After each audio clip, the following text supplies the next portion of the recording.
Right now on Denver 7 News at 5 o'clock, the smoke cloud will be back at Civic Center Park today. The Mile High 420 Festival makes its full return, so we're taking a closer look at the state of the cannabis industry in Colorado.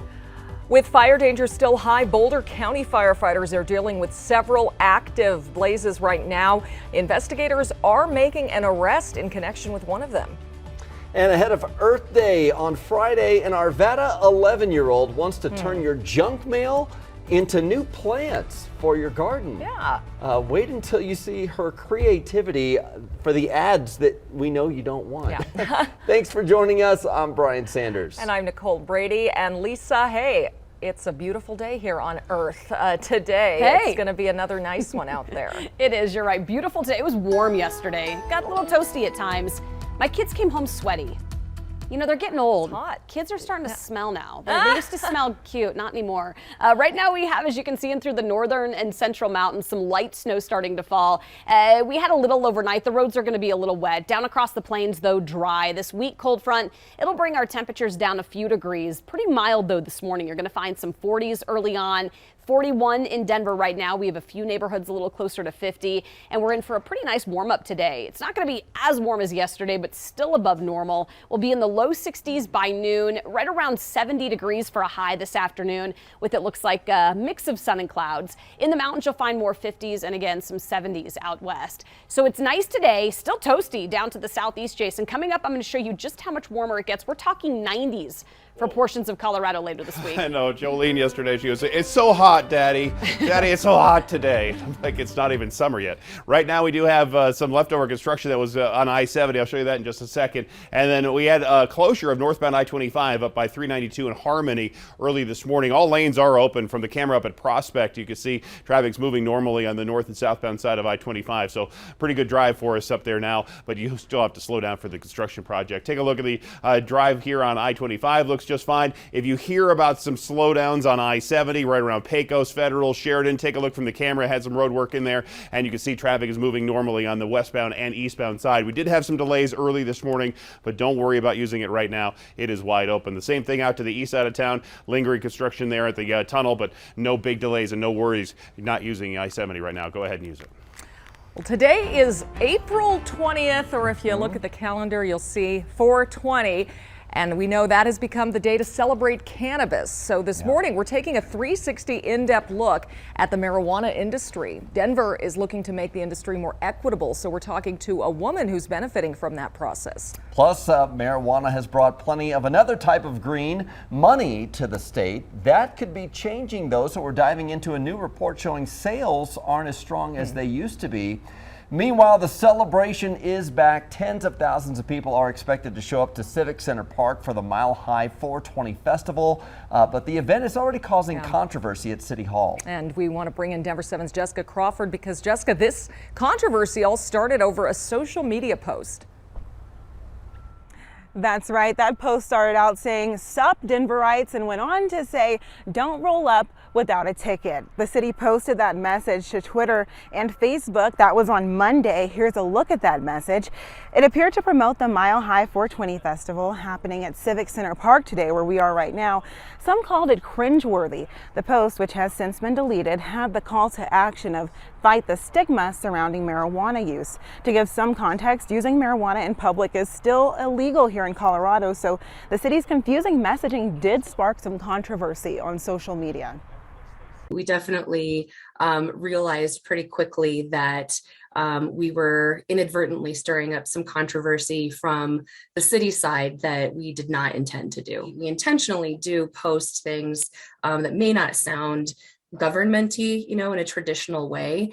But the intent of yesterday's post was really to start to acknowledge the obviously large event that's happening essentially right outside of our doorstep at Civic Center Park, and to really leverage that opportunity to remind people that there are safe, responsible ways to enjoy 420. Denver police put out an alert overnight reminding you to not smoke pot at the festival. In years past, though, they've had to look the other way because there's just so much smoking going on that you can really see that cloud coming up in this time lapse. They're expecting quite a few people here today, between 30 and 50,000, and some big performers as well. They're expecting Little John to be here, as well as television talk show host Montel Williams will be here as well. Live in Denver, I'm Jessica Crawford, Denver 7. All right, well, thank you, Jessica. One of the festival's organizers is highlighting Denver's push to create diversity in the marijuana industry. Ashley Chubin is the chief operating officer at Fly High Cannabis Delivery, which operates in Aurora and Denver. As a woman in the industry, you get to sit at the big boys table, and that has been a really exciting part of it. I've been in the industry for going on 8 years now. And it's awesome to see that women do have a voice and a place in cannabis. I think, men do a great job, but women grow things too. So growing the business is awesome. And I would say for social equity, it's amazing that Denver, especially as one of the biggest cities, has come through saying, we want to give a chance to minority. Yeah, last year, Denver reserved new marijuana business licenses for social equity applicants only until 2027.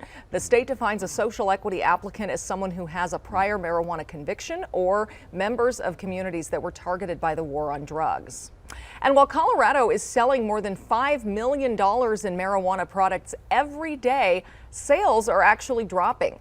In February, the last month the state has records for, sales were about $145 million. And while that's a big number, it's actually down more than $20 million from February of last year. Sales have been falling every month but one in the last year, possibly because more states are legalizing marijuana.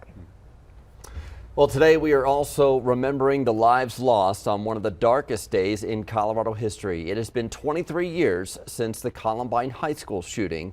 12 students and a teacher were killed. Classes are canceled today, and the community has committed to paying respect to those lost by making it a day of service, and it's encouraging others to join in. We are not defined by our worst day. And so obviously it's so important to us that we remember the lives of the 13 that were lost here. And we want to do that in a way that encourages our students, our community, our state, people outside of Colorado, and really people all around the world to get out and serve on that day. Ready to sort of do something on this day to actively respect and remember and honor the lives that were lost.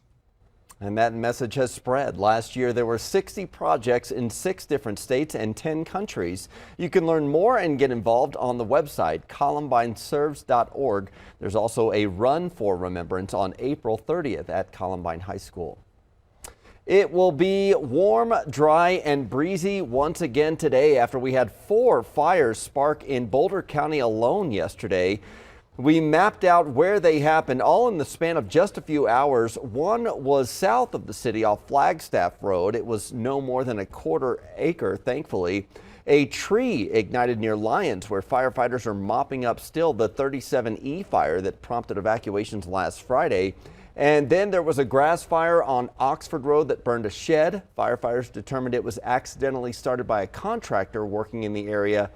And the sheriff's office arrested a woman in connection with the 4th fire that prompted evacuations in a neighborhood near Gun Barrel.